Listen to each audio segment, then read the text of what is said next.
things are not looking very good for the Steam machine, in my opinion, and some recent news has definitely muddied the waters quite a bit because on Friday, late at night, it was revealed that Steam is looking to ship the system sometime in 2026.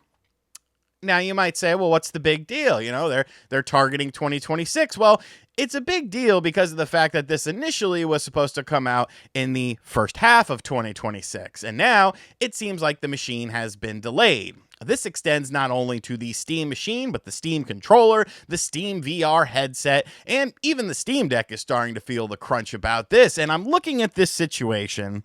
I'm trying to remain positive. I'm trying to read between the lines with this, and I can't help but feel like there is a bigger situation at hand. And that bigger situation is if you plan on launching hardware post 2026 or in 2026 or beyond, you're going to be running into some major problems with this. So I want to talk about what Valve said, you know, the wording that they used, an update on that since they used that wording that came from Jeff Keighley of all people, because it's a very messy situation with the Steam machine.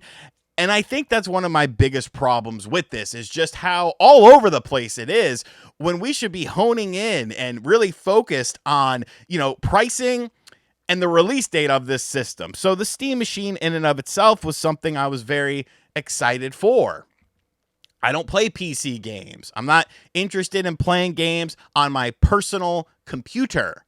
I use the computer for other things. So to have a device that you put under your television that plays most of the Steam library, that has optimized profiles for the Steam machine, that we assume was going to be reasonably priced, you know, maybe around what we see the PlayStation 5 and the Xbox Series right now, you know, maybe a little bit higher, $600-700, depending on how much storage capacity you choose to get with the system.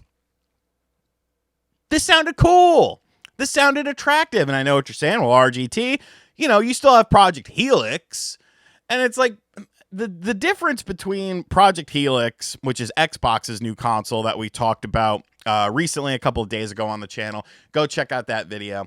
And the Steam machine is that I don't know if Project Helix is going to have Steam machine, you know, like, are there going to be Project Helix related profiles for Steam games that are optimized for that system? What is the cost of that system going to be? Because I don't think there is any world where that launches under a 4-figure price point. Whereas with the Steam machine, we all assumed it was going to be, you know, less than that. You know, we didn't have a concrete answer. They said, you know, oh, well, it's about the price of a PC and building a PC of similar specs when they were asked about it. But yesterday's price is not today's price.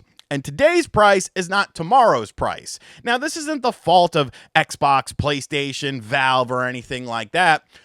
But this AI boom is ruining any sort of new technological advancements when it comes to consoles and new products and new hardware. This extends beyond just the Steam machine, because Valve is doing other products too. Don't forget about that. They're doing the VR headset that looked pretty cool, the controller, they have the Steam Deck. The Steam Deck has been out of stock for a very long time. Sometimes there's a little occasional drop and people could pick one up.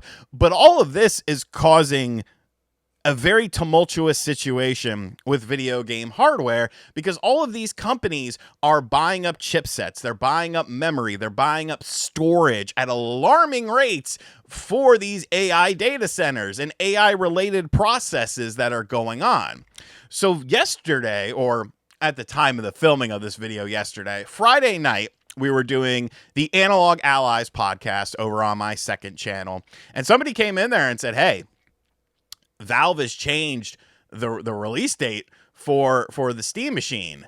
And so you looked into it, and Valve basically said that they were having problems with storage capacity and other component issues, and that they were still hopeful that they were going to release this system in 2026. That's a big change. That is a big shift from where launching in the first half of 2026. Now, Jeff Keighley reported on this and then followed it up a couple hours later saying that I guess he talked to Valve and they confirmed it's going to be a 2026 launch. But regardless of the situation, whether it's a confirmation or a planning on doing 2026, the metric has changed. Everything has shifted now because this was supposed to be, we're in March of 2026. If this was going to be the first half of the year, I think pricing and I think the release date of this system would have been announced. Now, there's also people that are digging around on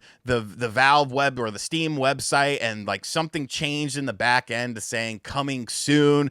So in their mind, they're like, oh, well, this means that it's coming soon. And I don't really see it that way. To me, changing it to coming soon just gives you this broad ass window. What is soon? Define soon. Like I don't think anyone can, because soon is a very generalized term. It's a very open-ended term. Coming soon means you don't have a release date. You don't know how much this product is going to cost. And the longer they wait with this, and it's not like I said, it's not necessarily the fault of Valve, but the longer they have to wait for this, the higher the price goes.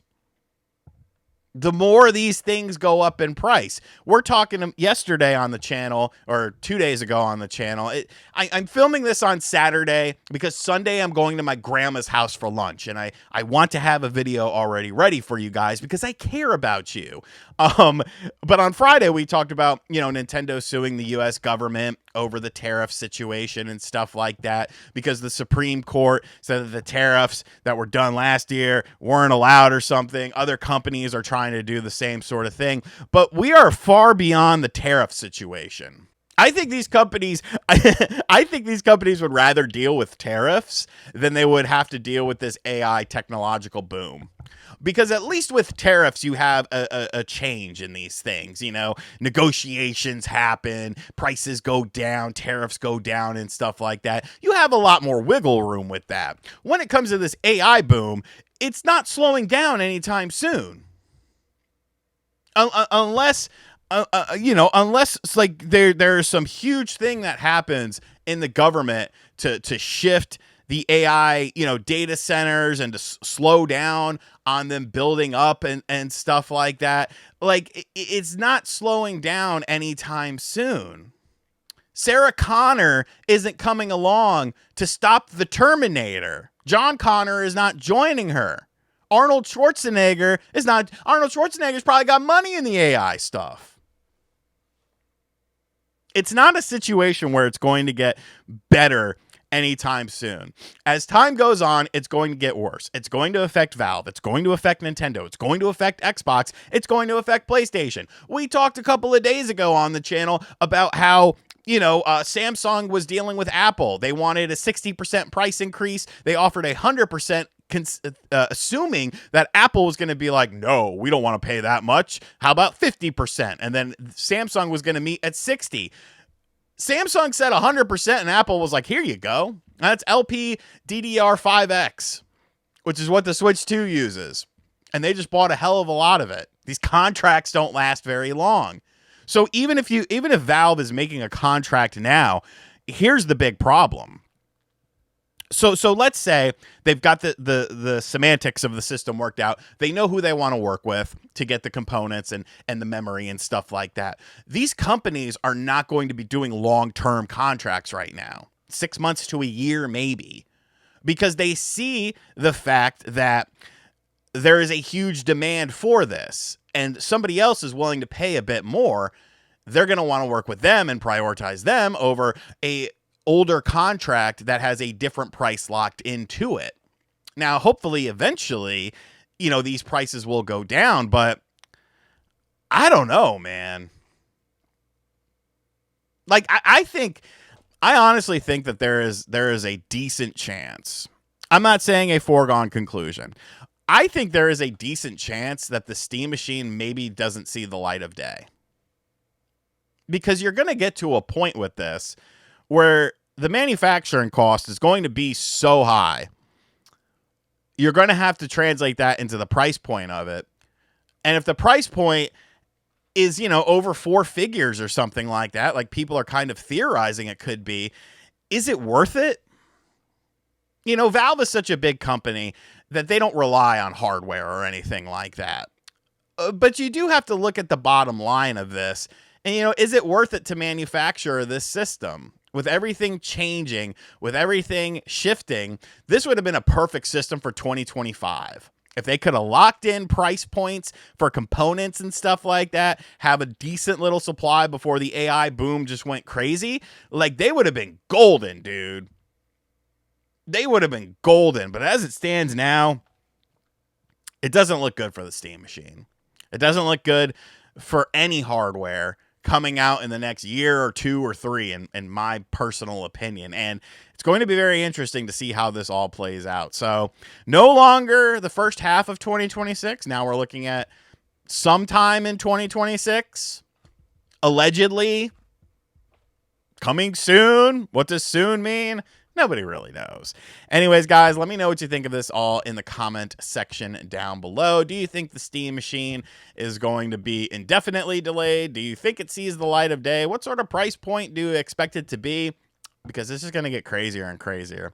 And as always, guys, thank you for checking out this video. If you stuck around to the end of the video, it was brought to my attention on Analog Allies that one of my Mar10 Day videos had the comments turned off and people thought like I was ducking smoke. I didn't do that. I've never turned off comments on anything because I do not care. I'm just talking about what I want to talk about. There are videos where people are crucifying me in the comments. Go look at Crash Team Racing. You think I'm going to turn off comments?